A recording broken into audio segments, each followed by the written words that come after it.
welcome. Today we're making smoky coconut cream squash soup. So to get started, all you need is some squash. I like to use butternut because it has the most flesh to seed ratio. I'm gonna cut this in half lengthwise. And other squashes that are that hard winter variety work.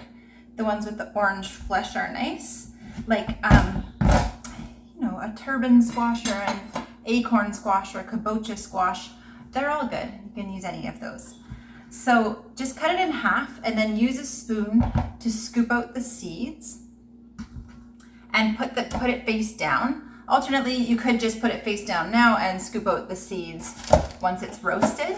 So you'll put this in the oven at 350 for about 45 minutes, depending on the size of your squash, or until a knife inserted right through the skin comes out easily.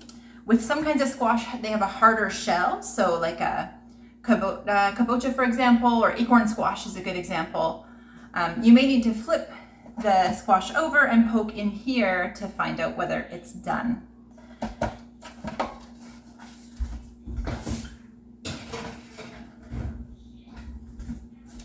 And once that's in the oven, you've got a few minutes to get the rest of the flavors ready. So you're going to get a medium pot over medium heat and some garlic and some onion.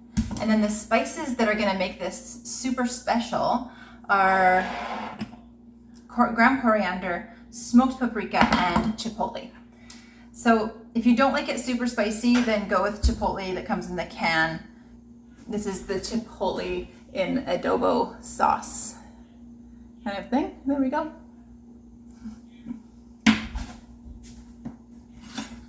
And slice your onions and garlic.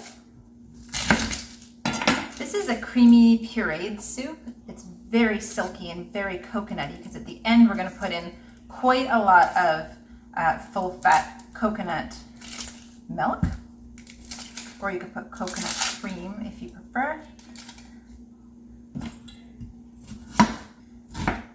So however you want to chop your onions, I do like a medium dice. It doesn't have to be too precise because this is a pureed soup. And the garlic, I have humongous cloves of homegrown garlic. So this one's counting as 4 cloves in my books.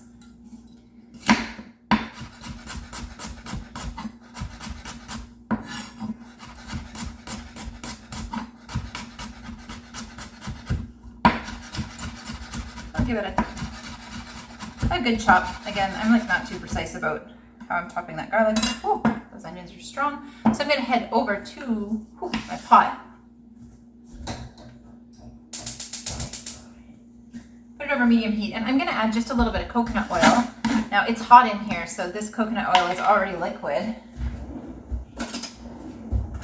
And I'll add a couple tablespoons to the pot. But any heat tolerant oil would work for this part. Since it has coconut flavor anyway, it's a good spot to use coconut oil. So I'm gonna stir occasionally until the onions and garlic smell amazing. And then I'm gonna add my spices, my smoked paprika and ground coriander. And you can put a little bit of salt in the pot just so it keeps the onions from sticking. It helps the onions release their liquid and then they don't stick to the bottom of the pot. Just kind of stirring that and watching over the time that the squash is in the oven.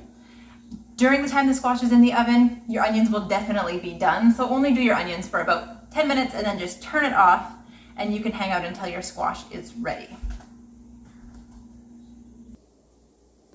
I have gone ahead and added the spices to this mixture, and it looks like this, with the onions that are nice and soft.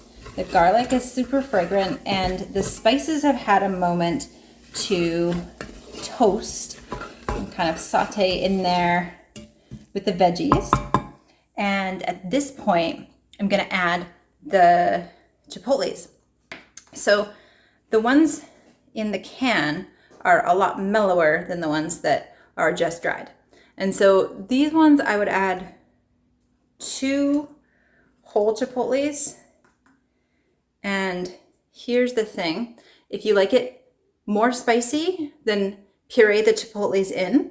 If you like it less spicy, still add 2, but take them out, like gently lift them out before you do the puree step. So it still imbues it with all the smoky flavor, but not with the super like heat that is inside the seeds of the chili. So still waiting for the squash. Okay, squash is roasted. So now all we need to do is add roasted squash. I scooped out the seeds already, and I'm gonna scoop out the flesh, add it to the pot. And once you've got your squash in there with the onions and the spices, then go ahead and add your water and your coconut milk.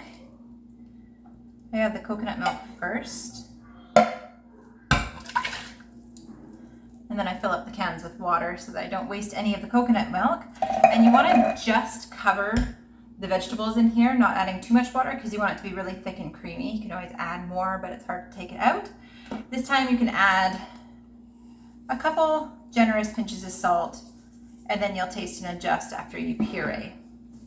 Now I've got that back on the heat for a couple of minutes just to bring it back up to a simmer, and then you can puree. It just helps bring all of the flavors together.